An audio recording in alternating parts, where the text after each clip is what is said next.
um grande risco da economia como um todo, não só a economia, mas dessa base, desse grande prédio, desse sistema monetário ruir e com isso levar e carregar aí o seu topo em caso de uma queda de um prédio. Então um prédio, se ele perde a sua base, ele acaba destruindo tudo que está acima.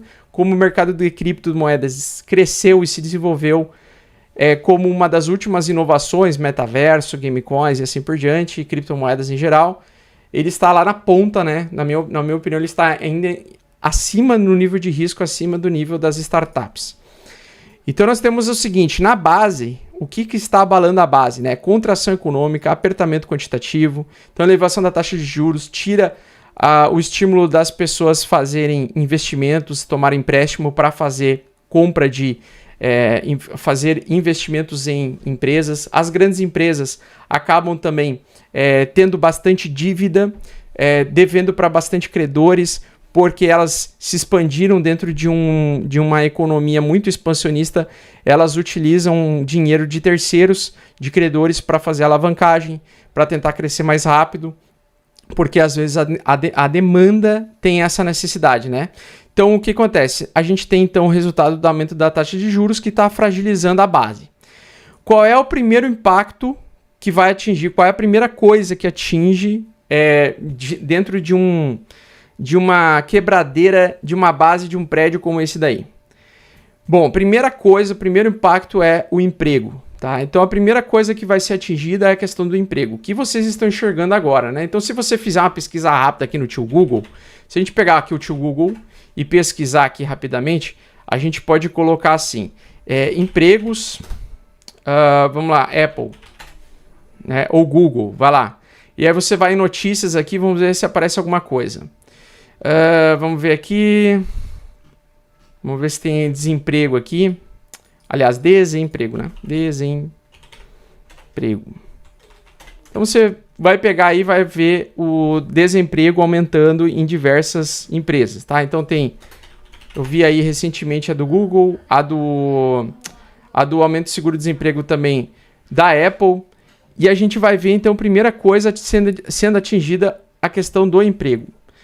O apertamento quantitativo, ele impede que o emprego aumente e principalmente que aumente o desemprego, porque como essas empresas, grandes empresas, elas geralmente se alavancam, elas geralmente pegam e tomam um dinheiro emprestado, para elas conseguirem quitar os seus débitos, as suas dívidas, eles acabam cortando funcionários, né? Porque a maior parte dos gastos de uma empresa na hora de produzir é o emprego. Então, essa é a primeira coisa que eles vão querer cortar. Isso é o que vocês vão enxergar a partir desse mês, do ano que vem também, um aumento considerável de desemprego em várias empresas, tá? Com menos emprego, menos pessoas vão ter menos dinheiro. Então, mais pessoas vão ter menos dinheiro, né? Se a pessoa não tem emprego, ela vai ter menos dinheiro.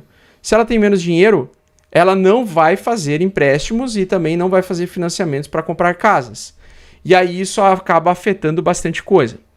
As pessoas, primeiramente, começam a investir menos também, principalmente comportamento em países mais desenvolvidos, que é o comportamento onde a maior parte da população, ou grande parte da população, vira e se torna investidora.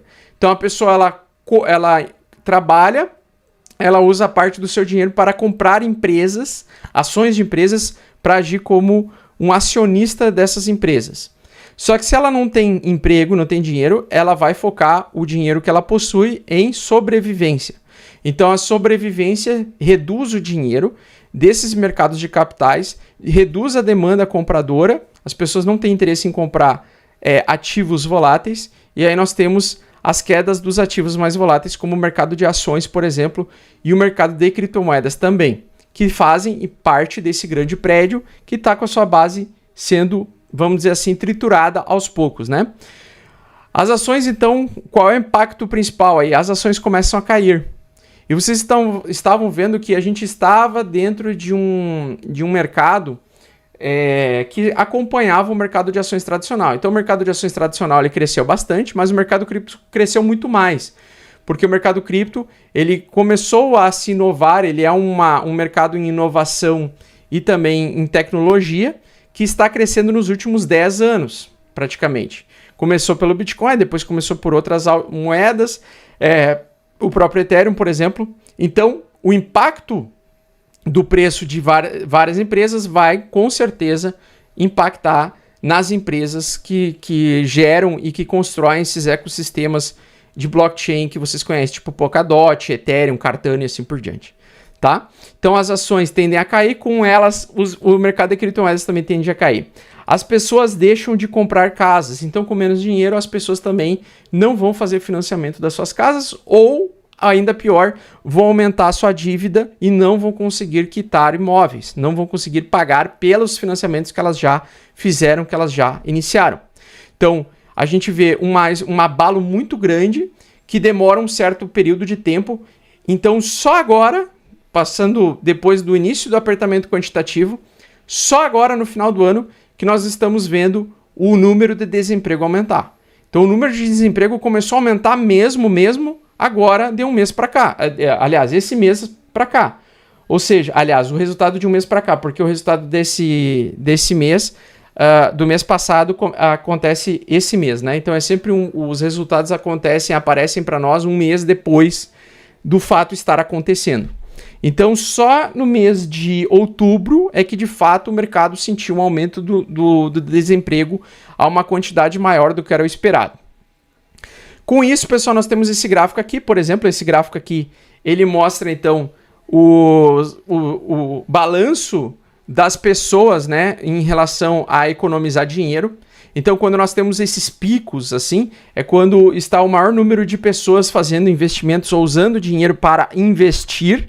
As pessoas precificam o fundo várias vezes, então as pessoas tentam descobrir o fundo do mercado, veem lá uma queda de 30% no S&P 500 e começam a comprar ações achando que está comprando barato.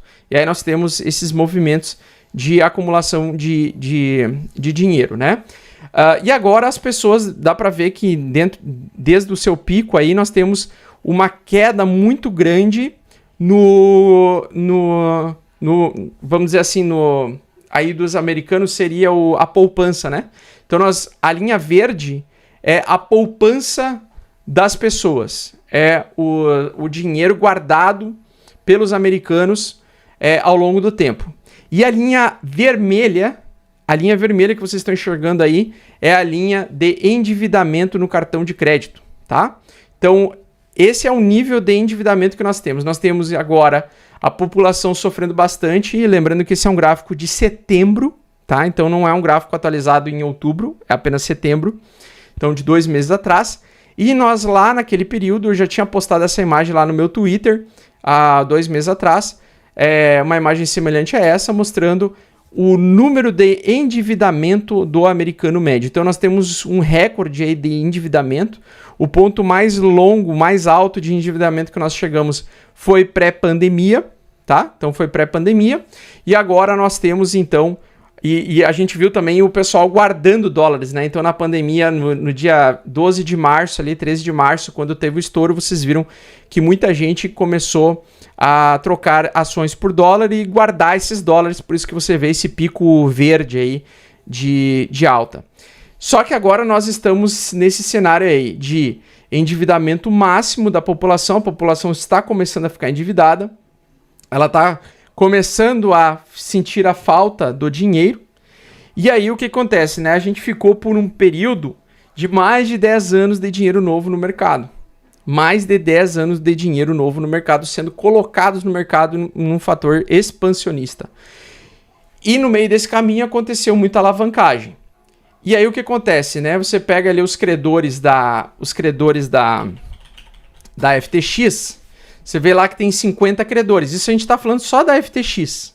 Só da FTX você vê lá 50 empresas, credores que emprestaram dinheiro para a FTX ter se alavancado, que provavelmente vão entrar em um efeito de quebradeira em cascata. Mas isso a gente está falando só de empresas do mercado cripto. Ainda não estamos considerando empresas zumbi, empresas que se manteram vivas, com sobrevida, pelo estímulo financeiro que o Federal Reserve fez depois da pandemia.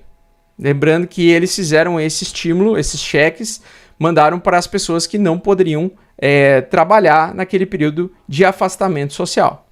Então nós temos basicamente um efeito ainda muito complexo que pode ainda trazer uma quebradeira fodida, tá? Porque a gente está vendo a base desse prédio, desse sistema monetário, tomando bastante porrada e impacto, mas a gente ainda não viu esse prédio todo ruir. E a gente pode agora ver em breve o prédio ruir, tá? Então, detalhes muito importantes, e essa é uma informação muito importante que vocês precisam ter, tá? Isso aí é de extrema necessidade você ter. É o seguinte, pessoal, nós temos algumas datas muito importantes para o ano que vem, tá? Então, o que acontece?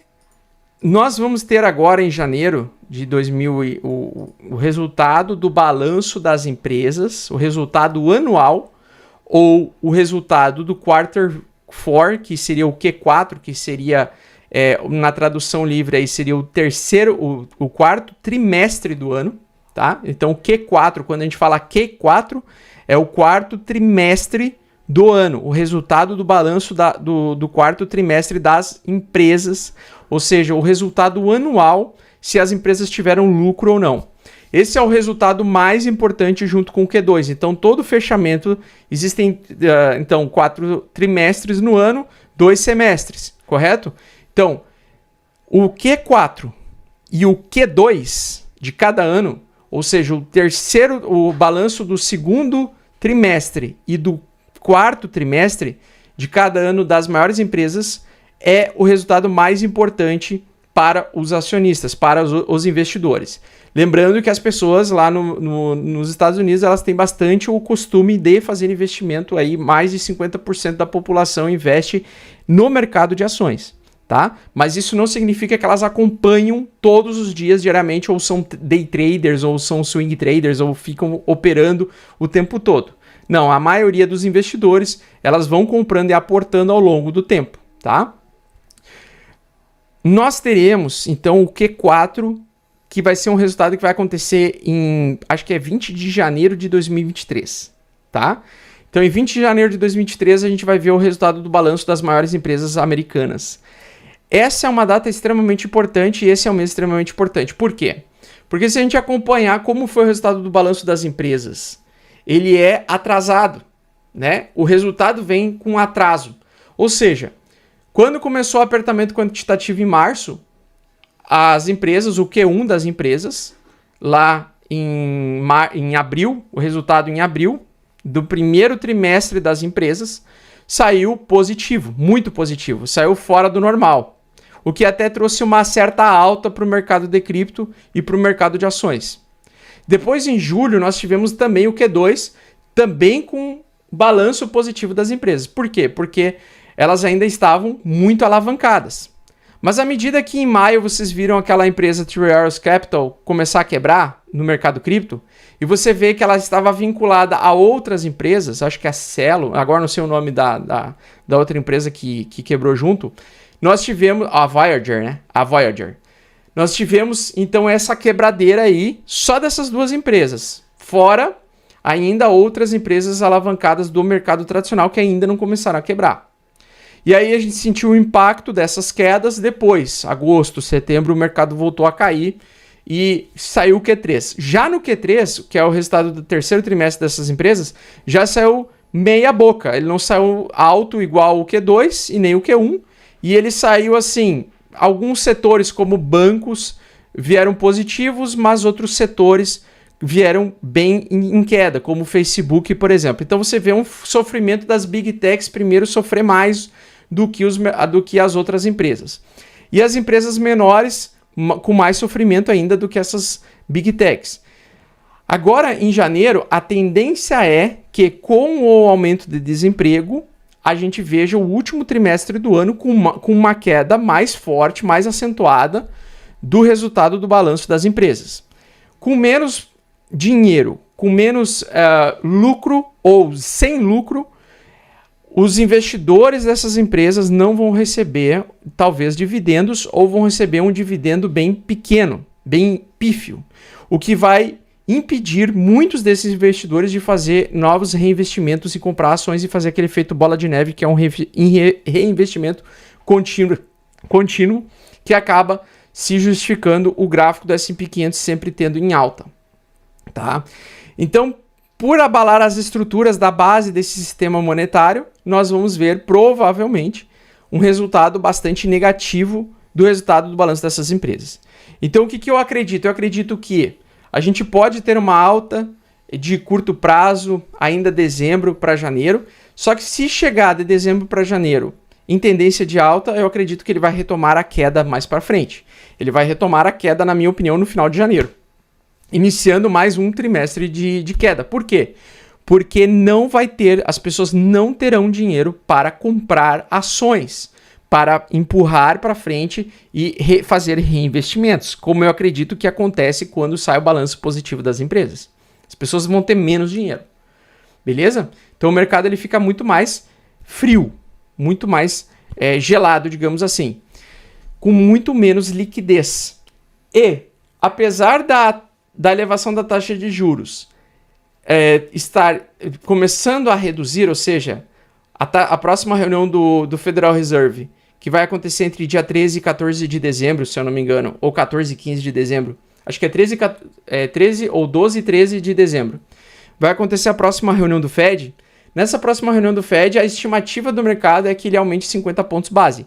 Porém, aumentar 50 pontos base na taxa de juros ainda é um efeito contracionista, é um efeito de tentar remover investidores do mercado de ações, mercados voláteis, para o investimento de renda fixa e comprar dólares. Então a tendência é que mesmo com o arrefecimento, mesmo com a diminuição da velocidade do aumento da taxa de juros, nós ainda estamos dentro de um contexto de elevação da taxa de juros.